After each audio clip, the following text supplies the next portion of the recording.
Filament Health's historic psilocybin approval in the EU. Imagine a breakthrough that could change the face of mental health treatment forever. That's exactly what Filament Health Corp has achieved, with the first ever compassionate use approval for psilocybin in the European Union, EU. This announcement is a game changer, especially for those suffering from treatment-resistant depression, TRD, a condition that affects. The treatment will be overseen by Dr. Gerhard Grinder, a renowned expert in the field at the Central Institute of Mental Health's Department of Molecular Neuroimaging. Dr. Grinder emphasizes the significance of this moment.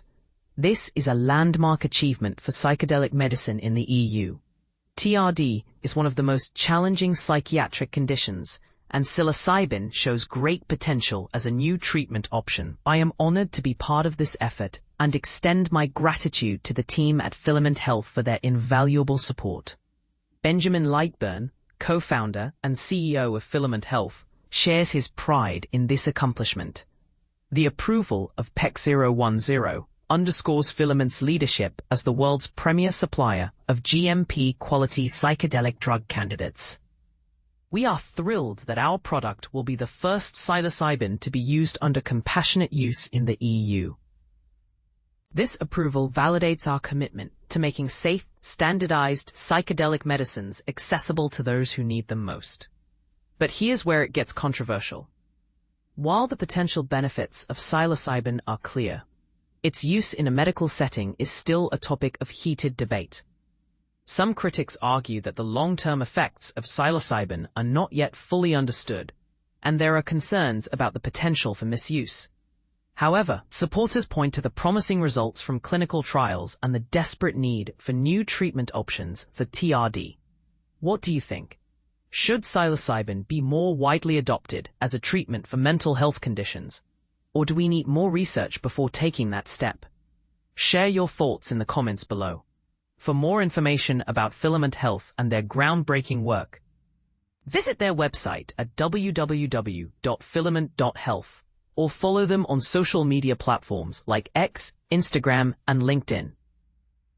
Psilocybin therapy in Germany. A new era for treatment-resistant depression. Groundbreaking moment in mental health. For the first time ever, psilocybin therapy is accessible to patients in Germany outside of tightly controlled research studies. Imagine a new avenue opening up for individuals battling severe depression, where nothing else has worked. But here's where it gets especially interesting, and perhaps even controversial. This isn't a widespread approval. Instead, it's a carefully supervised compassionate use program led by the renowned Ovid Clinic Berlin, offering hope to a select group while raising many questions about the future of psychiatric care. Depression remains one of the most prevalent mental health conditions in Germany, impacting millions. While we may think of therapy and medication as reliable, about 20 to 30% of those who seek help find little or no relief, a group deemed treatment-resistant. Over recent years, promising research has spotlighted psilocybin, the psychoactive compound found in certain mushrooms, as a potential lifeline for these individuals. Now, with formal approval from the Federal Institute for Drugs and Medical Devices, BfArM, the Ovid Clinic Berlin stands at the forefront, alongside the Central Institute for Mental Health in Mannheim, as one of the first centers in Germany and the EU to offer psilocybin treatment to adults with treatment-resistant depression outside of clinical trials.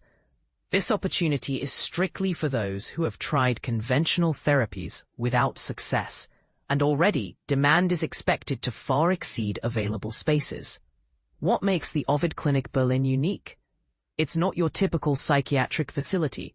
Specializing in psychedelic-assisted therapies, the clinic combines medical expertise with integrative, mindfulness-driven psychotherapy under the leadership of Dr. Med. Andrea Jungerberli and Professor Dr. Med. Gerhard Grinder. Their track record is impressive. They've pioneered innovative approaches like ketamine-augmented psychotherapy, and now, with psilocybin, are providing a meticulously structured inpatient program. Each patient receives comprehensive support, including thorough preparation, guided therapy sessions, and ongoing aftercare to ensure both safety and effectiveness. And this is the part most people miss. Unlike rigid study protocols, this compassionate use initiative allows for highly tailored, patient-centric treatment while upholding rigorous medical and ethical standards set by BFARM. The psilocybin itself is supplied by Filament Health, a reputable Canadian firm producing natural psilocybin extract from mushrooms, demonstrating international collaboration in mental health innovation. Behind the clinical expertise is a deep well of scientific and educational support. The clinic has close ties to the Mind Foundation, a European organization advancing the responsible use of psychedelics in both medicine and society. Dr. C. Human, Henrik Jungerberli, a driving force behind the Mind Foundation, spearheads Augmented Psychotherapy Training, APT, an ongoing education program for healthcare professionals that's shaping the next generation of therapists in psychedelic medicine. The curriculum inspires the clinical work at Ovid Clinic, cementing a vital link between research, hands-on treatment, and professional development. But the process isn't open to all. Because of limited space and the necessity for cautious oversight, would-be patients and their doctors must first pass through a thorough screening procedure. All eligibility details and contact information can be found on the Ovid Clinic Berlin website, where both patients and medical professionals are invited to make inquiries. What is truly bold and potentially divisive about this moment? While some hail this development as a leap forward for compassionate care, others question whether bypassing standard drug approval could set a risky precedent. Could this approach become a model for integrating other psychedelic therapies into mainstream medicine, or will it remain a rare exception for a select few? The debate is open. Should society embrace such progressive treatments before long-term evidence is fully established? We invite your thoughts. Does this step represent overdue innovation or a cause for caution? Should access to cutting-edge therapies depend on compassionate use programs, or should broader approval be hastened? No matter where you stand, one thing is clear. Germany's new psilocybin program is sparking conversations that may shape the future of mental health care across Europe and beyond. Share your perspective below. Germany approves psilocybin for depression. Psychedelic therapy breakthrough explained. Imagine a world where the darkness of treatment-resistant depression could be lifted by the very substance found in magic mushrooms. It sounds like science fiction, right?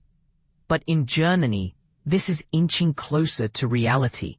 Germany's medicine regulator is poised to allow certain patients battling persistent depression to explore psilocybin therapy, marking a potentially groundbreaking shift in how we approach mental health treatment. This move positions Germany at the forefront of a burgeoning field, psychedelic medicine. This decision marks a significant milestone. It's the first instance within the European Union where psilocybin, the psychoactive compound responsible for the hallucinogenic effects of magic mushrooms, will be accessible through a compassionate use program. These programs are designed to provide access to unapproved drugs for patients facing serious or life-threatening conditions when other treatments have failed. Think of it as a last resort, a beacon of hope when conventional medicine falls short. However, access to psilocybin in Germany won't be a free-for-all. It will be reserved for justified exceptional cases, according to the Central Institute of Mental Health, CIMH, the organization that spearheaded the request to regulators. This means a rigorous evaluation process will be in place to determine who qualifies. Dr. Gerhard Grunder, head of CIMH's Molecular Neuroimaging Department, emphasized the importance of this step, stating that it expands our scope for action. He further clarified that psilocybin therapy can be a medically and ethically justifiable option, provided it is carried out under strictly controlled conditions and with careful medical supervision. In other words, this isn't about recreational use, it's about carefully monitored therapeutic intervention. But why psilocybin for depression? Depression is a widespread mental health challenge, affecting millions worldwide. The frustrating reality is that standard treatments, such as antidepressants and therapy, aren't effective for everyone. CIMH estimates that 20% to 30% of individuals with depression don't respond adequately to these conventional approaches. This is where psilocybin offers a glimmer of hope. Research suggests that psilocybin may work by fostering new connections between different regions of the brain. Scientists from the UK and the US theorize that this enhanced connectivity can help individuals break free from patterns of excessive self-focus and rumination, those endless loops of negative thoughts that often characterize depression. Imagine your brain as a network of roads. Depression can create roadblocks and detours. Psilocybin, in theory, helps to build new pathways, allowing for smoother traffic flow and a more open landscape. But here's where it gets controversial. While the initial results are promising, some skeptics caution that studies on psychedelic drugs can be difficult to replicate consistently. Factors like the patient's mindset, the therapeutic setting, and the expectations of both the patient and the therapist can all influence the outcome. It's not as simple as taking a pill and expecting instant results. The decision by Germany's Federal Institute for Drugs and Medical Devices, BfArM, reflects a broader trend. A growing global interest in psychedelic therapies for a range of mental health conditions. Beyond depression, researchers are exploring the potential of psilocybin and MDMA, commonly known as ecstasy, to treat anxiety, addiction, and post-traumatic stress disorder, PTSD. Earlier this month, the Czech Republic took a similar step, legalizing the medical use of psilocybin for conditions like depression. And last year, the first EU-funded trial on psychedelic medicines was launched to investigate whether psilocybin can alleviate anxiety and depression in patients with progressive diseases like multiple sclerosis, MS, and amyotrophic lateral sclerosis, ALS. This trial aims to provide rigorous scientific evidence to support the use of psilocybin in palliative care. Numerous other clinical trials are underway across Europe, including in Germany.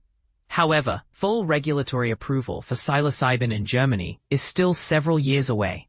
In the meantime, organizations like the Psychedelic Access and Research European Alliance, PAREA, are advocating for compassionate use programs as a way to bridge the gap. PAREA argues that these programs can provide valuable, real-world data on the effectiveness and safety of these treatments, while ensuring access for patients who cannot wait for full approval. CINH anticipates significant interest in Germany's limited access scheme. Dr. Grunder pointed to the experience in Switzerland, where demand for psilocybin therapy has far outstripped the available supply. We must therefore continue to work on bringing psychedelics such as psilocybin into standard care for the treatment of mental illness, he concluded. And this is the part most people miss. The integration of psychedelic therapies into mainstream medicine requires a multifaceted approach. It's not just about the drug itself. It's about creating a supportive and therapeutic environment, training qualified therapists, and addressing the ethical and societal implications of these powerful substances. What do you think? Is Germany's decision a bold step forward in mental health treatment, or a risky experiment? Should access to psilocybin therapy be expanded, or should we proceed with caution? Share your thoughts in the comments below.